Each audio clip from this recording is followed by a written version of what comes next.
mukigendererwa kwekulaakulanya mu kikwekweto ky'okwekulaakulanya nga basingle mother, ekyo kye bayita organization.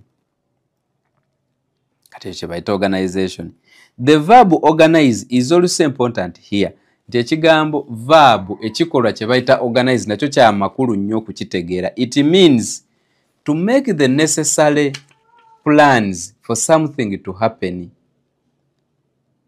oba to arrange.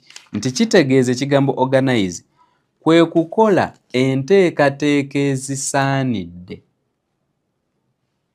nga waliwo kye mwagala kibeewo kuba mukirabeko.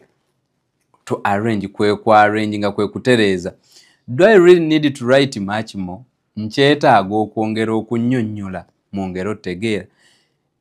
If only it were as simple and straightforward as it sounds. Nti bw'omala okiwulira nti organization kitegeeza gurupu y'abantu abeekuŋŋaanyiza mubeeko kye mukolera ewamu, mubeeko kye mutuukiriza, akubuuza gwe mukulabako olaba yeetaaga okwongera okwogera ebirala.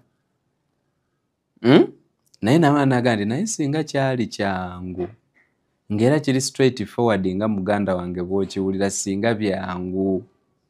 Naga building an organization has many different aspects. Nti naye okuzimba kye bayita organization kirimu ebintu bingi, tekiri ku ebyo byokka just nga bw'owulidde byogedde kukuŋŋaanya abantu mutandika okusondanga ssente mugulire maama tekiri nga ggwe bw'okiwulira awo. Kirimu ebintu bingi.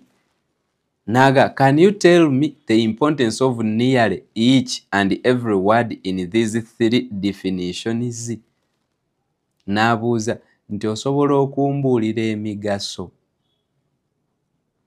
emigaso n'amakulu agali mu buli kigambo ekiri mu definitions zino ze njogeddeko. Ayogedde ku bigambo organization, organize, annyonnyodde organization n'annyonnyola organize. Yannyonnyoddeko ndowooza ne efficiency. Kanaabuuza nti osobola okunnyinnyonnyola definitions n'esatu ze njogedde ki amakulu buli kigambo ekigalimu. Yasose natuwa definition ya organization, a group whose members work together for a shared purpose in a